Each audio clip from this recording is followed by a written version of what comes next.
I'm Ron Edwards with ChineseEconomicHistory.com, and we're here at the World Economic History Congress being held in Kyoto, Japan.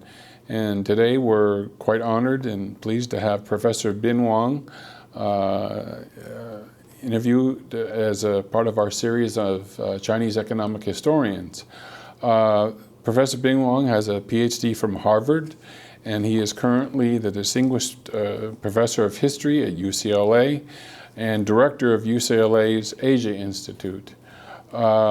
His interest is mainly Chinese economic and social history, and he's had a wide variety of contributions in the field, and is quite an eminent Chinese economic historian as well. We first like to start off with a couple questions of interest to our target audience, and that is, first of all, the typical view of economists of long-run economic performance of the world and countries in general is that output per capita and population are roughly constant or slightly grow. And sometimes this is called a Malthusian trap, it's referred to. And then at some point, they make a jump to economic growth. And this is kind of usually based on Western Europeans' experience. So I'd like to begin by asking you, do you believe that China's economic development path is the same as the West's? Well, thank you, Ron. I think those are important questions. For me, in fact, there are two questions at stake. And what do we know about historically the experience of economic growth, especially types of growth before the Industrial Revolution, the late 18th century, and the particular cluster of changes that create the conditions for modern economic growth as most economists think about growth. That's one set of questions. And then the second set of questions is whether or not Europe's actual historical experience conforms with the expectation that they left behind a kind of Malthusian situation in order to embark upon growth. And I say the two are separate because, in fact, what economists who do economic history of Europe have been arguing for quite a while now is that indeed Europe, in fact, developed the 19th century changes they developed precisely because they were not caught in a Malthusian trap, in particular that the British, the English, had a higher standard of living, they had the capital, they had the scientific traditions and the technological curiosities to develop the kinds of tools necessary for an industrial revolution. So in that sense, the English experience itself and what we think about Western Europe more generally doesn't quite fit the stylized picture that sometimes comes across for economists about, or in fact, it informs a lot of ways economists think about other parts of the world. Now, on the question of, having said that, I would also say then separately that, in fact, Europe's experience both has elements of principles that are economic principles that, in fact, I think one sees in many places, namely the use of capital and labor is affected by the relative prices of these, that it matters that you have some kind of institutions that efficiently allocate your resources as well as your products and your services. And so a number of the basic principles that we associate with an efficient set of economic practices and the capacities to generate growth at some basic level are going to be similar in most societies. Having said that, I think the actual practices, historical institutional practices that develop in different parts of the world tend to vary. Within that framework then, I would say that China's actual economic history bears certain similarities to Europe's, but it certainly bears many differences from Europe that, in my opinion, as an economic historian, have long-term consequences. So that I think it's that understanding so-called modern economic growth, even in China today, understanding the period since the 1980s requires not merely understanding a set of principles that are general in economics, but requires understanding how they're being applied in a very specific set of circumstances, namely in China, and that set of circumstances is informed by the experiences, economic and political experiences that this country has had over the previous several centuries. This country being China? China, correct. Okay, very good. And just if I may underline a point. Please. So the point is not that China is unique because its economic possibilities are historically embedded in a set of experiences, both positive and negative. I think that's, as an economic historian, that's an orientation and approach that I would apply to any world region, to Europe as much as to China. And that what I think we do as economic historians is we try to understand how basic economic principles end up being affirmed or violated in these different circumstances. And I don't think that there's any presumption, and certainly in my part empirically, that they're more often affirmed or denied in one place rather than another. I think that's an empirical question. So that the default assumption that because Europe developed industrial revolution before any other part of the world, that this must mean that Europe was always ahead of the rest of the world, is a kind of easy assumption which doesn't particularly fit with the kind of fragmentary information we have about the earlier history of these places. And I'm saying that those earlier practices can affect the ways in which development took place subsequently. I see. So I'll attempt to give a fair summary is that China experienced both similarities and differences from Europe. Absolutely. So it's not exactly the same, but we certainly find both differences and similarities. Okay, so next quick question for ChineseEconomicHistory.com that we typically ask our interviewees. What is your view towards China's economic performance during the Song Dynasty? Well, within Chinese economic history, the Song Dynasty has a great importance because it's typically viewed by a range of historians as the period when there's really the development of a private economy that is not under any sort of government control.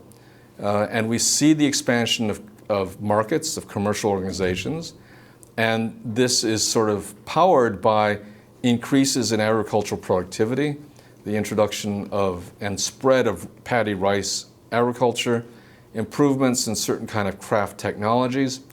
We see better kinds of boats for riverine transportation. I'm sorry, at one point I just want to quickly interject that these things that you're describing about the Song Dynasty are unprecedented at that point in time in Chinese history? Certainly yes. Okay. Everything from the changes in the degree to which a private market economy develops, we tend to think of this as a Song Dynasty phenomenon. The development of a long-distance trade, of merchant organizations and marketing networks, of wholesaling as well as retailing, of there being considerable development of a material culture in cities, certain cities at least, which can only be supported if you have a kind of active mercantile community. These are things we see in certain parts of Song Dynasty China. So in the same way that we see subsequently, several centuries later, a fluorescence of economic activity in the Italian Mediterranean, one could argue one sees some similar, some parallel, some different features to economic activity several centuries earlier in China. So the Song Dynasty then becomes a very important period for Chinese historians, and including economic historians, because it's seen as a period of great transformation. And for economic historians, clearly the important part is the sense that this was a growing economy marked by institutional innovations and developments that enhanced both production and trade. And then there were a series of questions that follow for economic historians about, with this kind of apparent lead over Europe in terms of the visibility and importance of a sophisticated commercial economy, why was this economy didn't go on subsequently to experience an industrial revolution? And that is a part of the historiography within Chinese history that then has also informed the way in which certain Western economic historians have looked at China as well. Okay, thank you. One other footnote I'd like to add to that, Eric L. Jones has written a book, and others have also gone along this line to argue similar lines of argument for other periods, the Italian city-states that you mentioned, but also Tokugawa Japan, and perhaps the Netherlands. John Narvaez has made this argument for the Netherlands, that there are these periods where there's a commercial expansion and due to institutions and so on and so forth. So in some sense, it seems at least possible that England was not the first to experience some of these key institutional factors which supported, to a degree, commercial expansion and agricultural productivity. Certainly, I think economic historians in general agree with that. There's the recently published Cambridge History of Capitalism, which was a 2-volume history of capitalism, edited by Larry Neal and Jeff Williamson. Volume 1 is really various episodes of what the editors consider capitalism that emerge in places as distant as ancient Greece and the Silk Road. Now, it's a very difficult subject to explain the operations of economies, vibrant commercial economies, in different times and places based on very fragmentary or at least different types of evidence than makes up the record on which we judge economic performance, certainly after World War II, and to some extent, at least in Western countries, going back to the second half of the 19th century in many cases. So this is the incommensurability of some of our sources tends to make difficult, meaningful comparisons of what we mean by both capitalism and, for that matter, economic development before the clear onset of per capita growth, which really only occurs, it seems to me, in a conclusive manner after large amounts of technology in the 19th century are being applied to large parts of the economy. Yes, it's certainly difficult to measure these because there are no national income accounts for the Song Dynasty or ancient Greece or anything like that. Exactly. So it all depends on, roughly speaking, the very little quantitative evidence that we have, but it seems to be more based on largely qualitative evidence, and has to be taken whole, and there's judgments involved in all that. Yeah, and what I would stress then is that, at least as I would see the economics profession, certainly the new institutional economics has made a great point of stressing the degree to which the rules according to which economic activity are undertaken influence the efficiency with which both resources are allocated and products and services are produced. And I think on that broad basis, we can make some assessments. And I would say that one of the challenges that the institutional economics faces is actually developing real metrics for deciding when institutions work well and when they don't. We only do a good job when the cases are so radically different that we can say, well, this clearly isn't a very good set of institutions because there's all this corruption or there's all this, negative rent seeking with clearly negative impacts. Certainly the extreme cases of success and failure are visible, but there are many cases, most cases lie in between. And in those instances, it seems to me, in my opinion, there's much room for improvement in actually developing clear metrics of how we know an institution is good and how we know it's bad.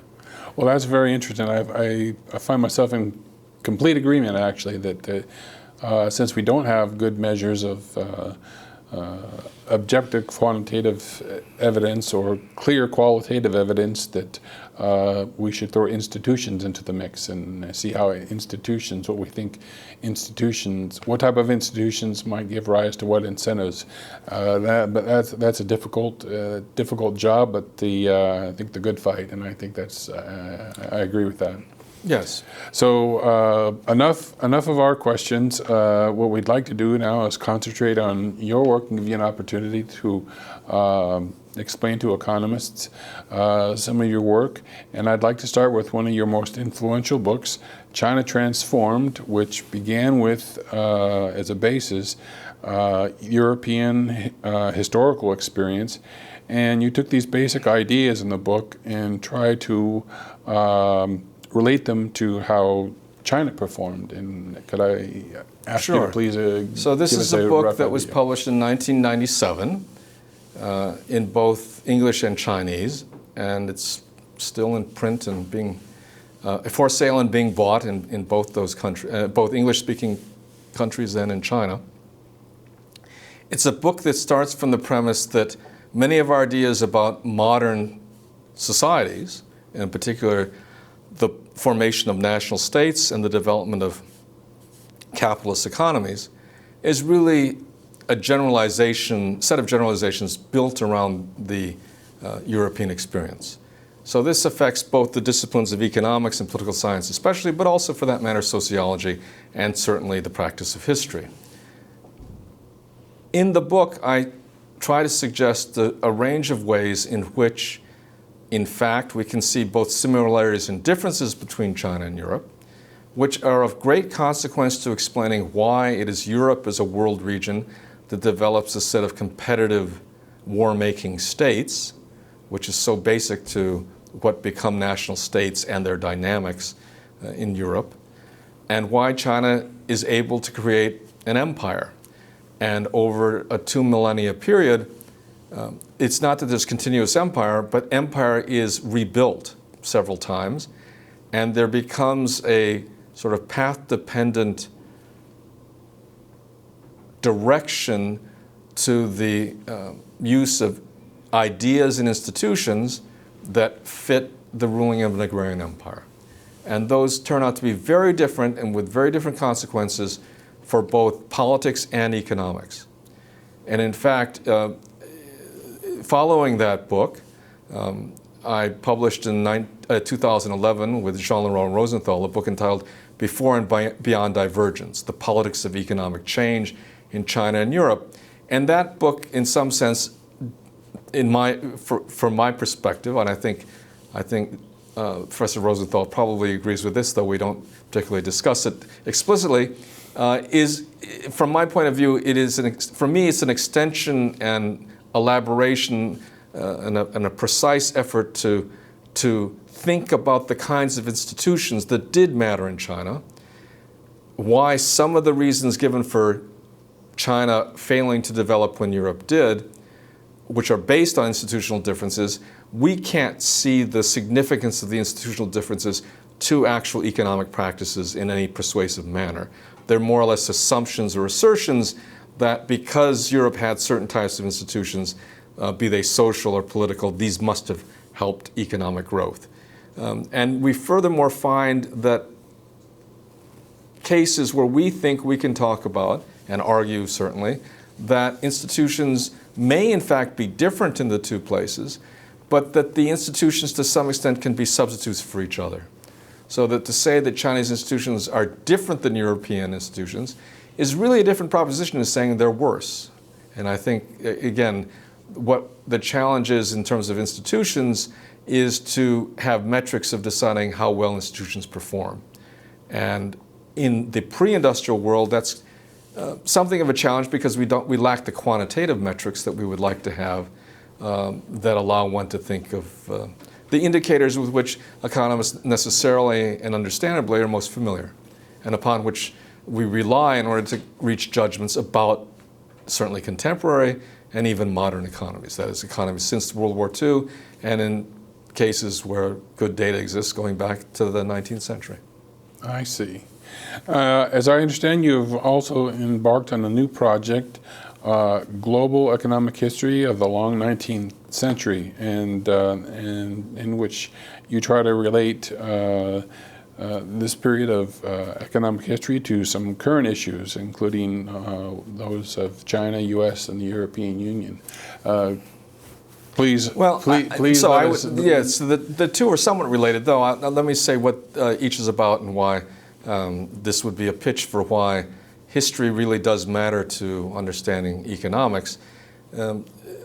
Within the history profession, there's been a move in the last 20, 25 years to doing more global history. In part, this is a reaction to the fact that there's been globalization since the 1980s.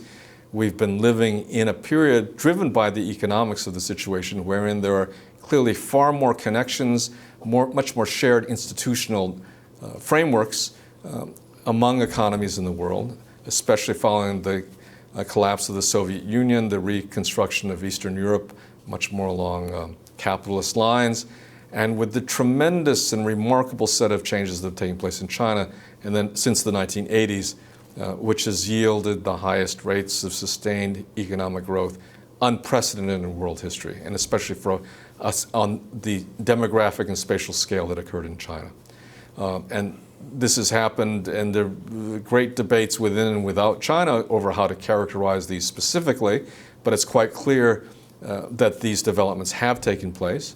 And I belong to that broad group of people who would argue that these changes are anchored in a set of possibilities created by being a unified country of a grand scale, and that set of circumstances is historically created, that the size of the People's Republic of China, which is in large measure, not exclusively, there are specific places this has changed, but it's the size of China in the 19th century.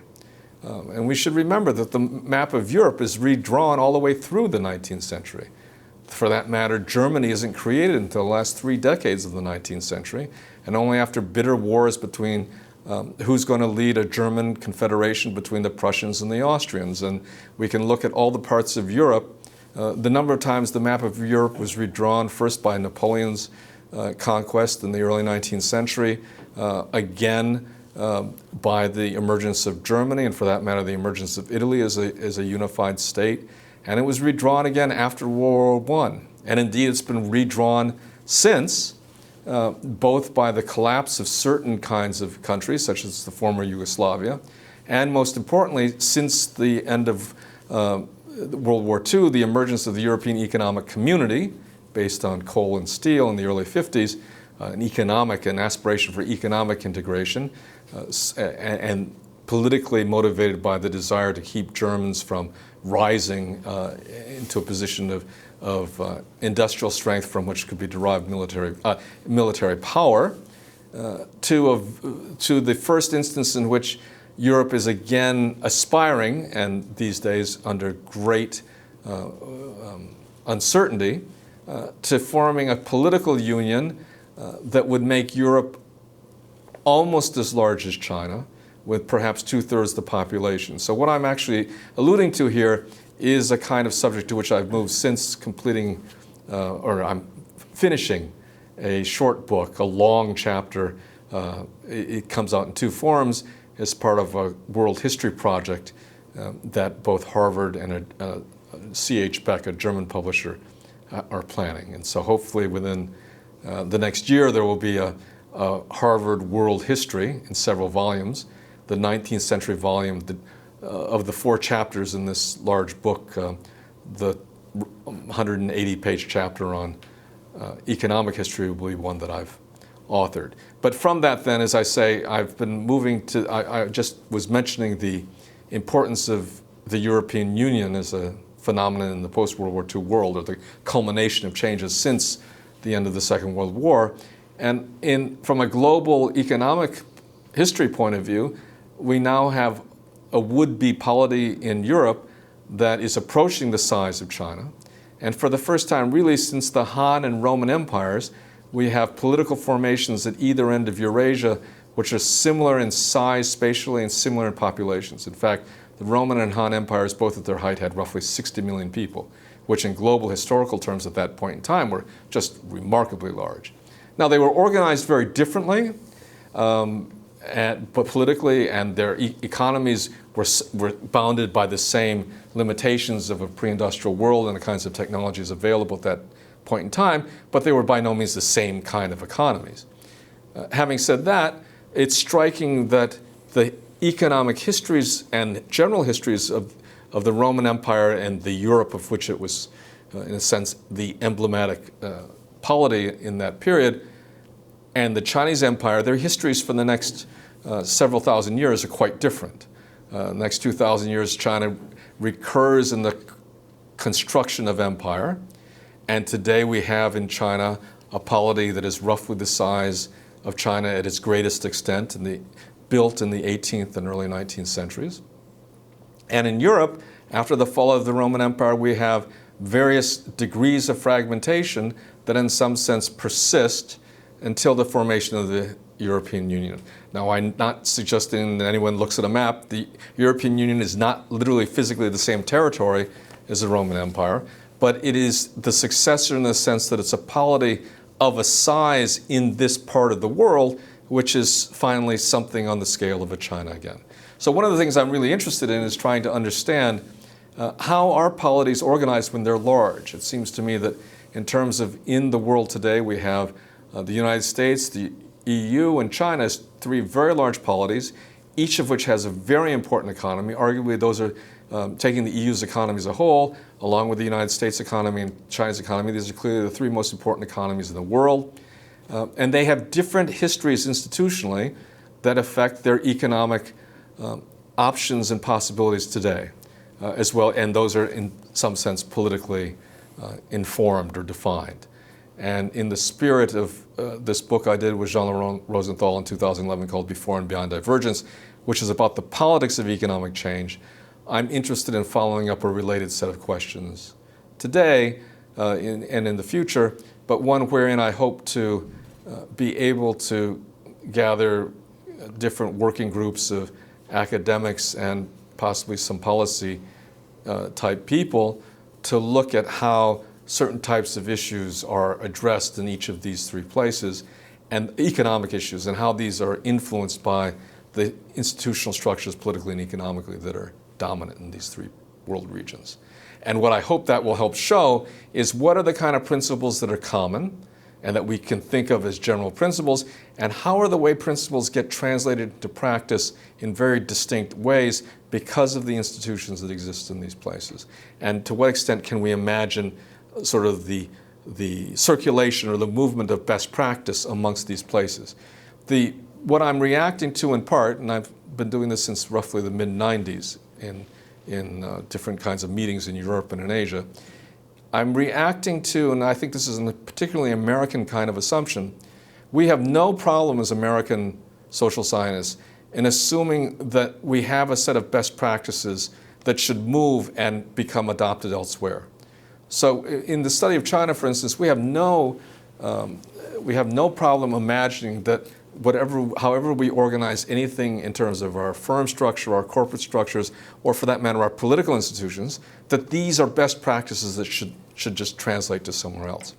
If, however, we turn around and say, well, let's look actually at performance, and let's look and try to understand, for instance, why the Chinese have been particularly successful at various kinds of activities, or in another sense, when we complain about how the Chinese don't do things according to what we think are international norms, and we predict dire consequences, and those dire consequences never take place or have not to date.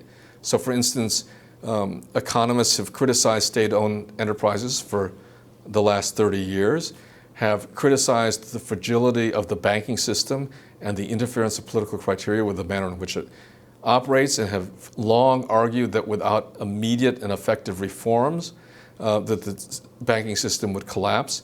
It still hasn't collapsed. Now, it may one day collapse, but it's a little anxiety-provoking to think that a proposition made over a 30-year period, when finally proven true at a particular point in time, demonstrates the truth value of that proposition for the previous 30 years in which it didn't hold. So I'm a little concerned about how we understand when institutions work, when they don't, and to accept the possibilities that different institutions work well in different contexts, and that in thinking about how institutional improvements are made, that we only think that the direction of improvement is from the West or the US, this is a particular American concern, I think, moves to China. If you ever say, therefore, well, if we look at responses to the financial crisis in 2008, isn't it interesting how the Chinese were able, the central government and the provincial governments, we were able to get people together and decide at a provincial level how much stimulus would come from a given province, how much from the center, in what areas the fiscal stimulus would be applied, whether it be in housing, different types of technology building, different types of infrastructure, different decisions were taken in different provinces. This was done very quickly. Now, we know these weren't perfect fixes. There are all kinds of problems with many of the policies implemented. But if you compare it to the institutionalized gridlock that exists in the American system, wherein nothing at the state and federal levels can be coordinated because of the separation institutionally, legally, of the powers and responsibilities each has, and most states in the United States have balanced budget provisions that prevent the notions of deficit spending at a time of weak private demand. And if we think even more visibly of the problems we all are acutely familiar with, not merely from the 2008 crisis, but to the current day, of the absence of an effective monetary set of central bank policies in the EU, and the difficulties this makes for problems today structurally, but in the context, say, of how they responded to the 2008 financial crisis, the limitations imposed by that political system. So if one says, gee, should we look at what the Chinese did and ask, is there anything in these, the way they solve things that should be a model for movement in the other direction, you get immediate criticism. Well, of course, none of this is possible in our system because they can do things we can't do. That's absurd to even suggest. And I say in response, then why are we so confident that the symmetric expectation, namely that whatever we do can be easily moved to the Chinese system, is valid in such a black and white manner? And it seems to me that we're now at a point in world history, in terms of how economies work, how polities are constructed, that we can actually ask more concrete questions about policies. How are policies decided about issues of water supply, about issues of pollution, about issues of any number of fiscal issues, are all subjects that matter tremendously to both politics and economics, and are conceived and addressed in different ways in different parts of the world. And I think we're at a point in time where I hope we can have a more systematic set of research projects that take this as a challenge for understanding the global possibilities in the future, which I'm arguing as an historian and as an economic historian are very much shaped by past experiences. Well, it sounds like a very ambitious project, one which I look forward to reading about, finding about. That will be a project hopefully involving many collaborators in both Europe, China, and the United States. U.S. But that's quite ambitious to talk about how different organizations inform political policy decisions and economic performance in different institutional and environmental conditions. That's very interesting to think about, and I look forward to reading about this. So I think we've taken enough of your time today. I know you have a plenary session, and we'd like to thank again Professor Ben Wong for his time today, and wish you the best, and hope you enjoy the rest of the Thank you, Ron. The conference here. Thank you very much for this opportunity. All right. Thank you.